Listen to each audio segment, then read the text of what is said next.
Friends, இன்னைக்கு garden சீரீஸ்ல என்ன பார்க்க போறோம்னு பாத்தீங்கன்னா பீனட் பட்டர் ஃப்ரூட், வேர்க்கடலை வெண்ணெய் பழம்.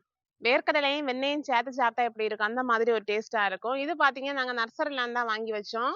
நாங்க வாங்கி வச்ச மரத்திலே வந்து அதிகமா காய்கள் பழங்கள் காய்ச்சதுன்னா இந்த ஒரு மரத்தை சொல்லலாம்.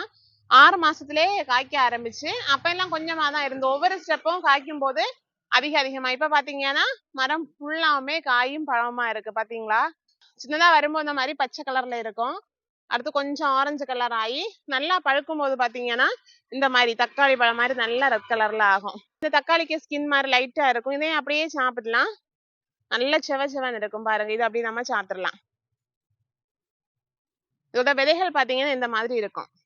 இந்த விதையை போட்டாலுமே செடி வரும். நம்ம பழம்னாலே வந்து நல்ல மாம்பழம் மாதிரி நல்ல டேஸ்ட் எதிர்பார்ப்போம் பாத்தீங்களா. ஆனா இந்த பழத்துல அந்த அளவு டேஸ்ட் எதிர்பார்க்க முடியாது. இருந்தாலும் பரவாயில்ல, நல்லா தான் இருக்கும். நம்ம வந்து வீட்டு தோட்டத்துல எல்லாம் இந்த மாதிரி பழங்கள் நிறைய காய்க்கிற மாதிரி ஒரு மரம் வைக்கணும்னா தாராளமா வைக்கலாம். முக்கியமா என்ன பழுக்க ஆரம்பிச்சாச்சுன்னு ஒரு 3-4 நாள்ல எல்லாமே பழுத்துரும். இது வந்து பாத்தீங்கன்னா வருஷத்துல 1-2 தடவை காய்க்குது.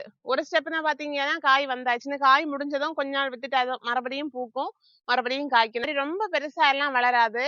இந்த மாதிரிதான் ஒரு 10 அடி வச்சுக்கலாம். இந்த மாதிரி கொஞ்சம் பறந்தாப்புல கிடக்கு. ஏன்னா வந்து அடிக்கடி காய்களும் காய்க்குதா, கொம்பு அப்படியே சாஞ்சு ஃபுல்லாவே காய்களை மாத்தி நிறைஞ்சு பார்க்கவுமே ரொம்ப அழகா இருக்கு. தேங்க்ஸ் ஃபார் வாட்சிங். பாய்.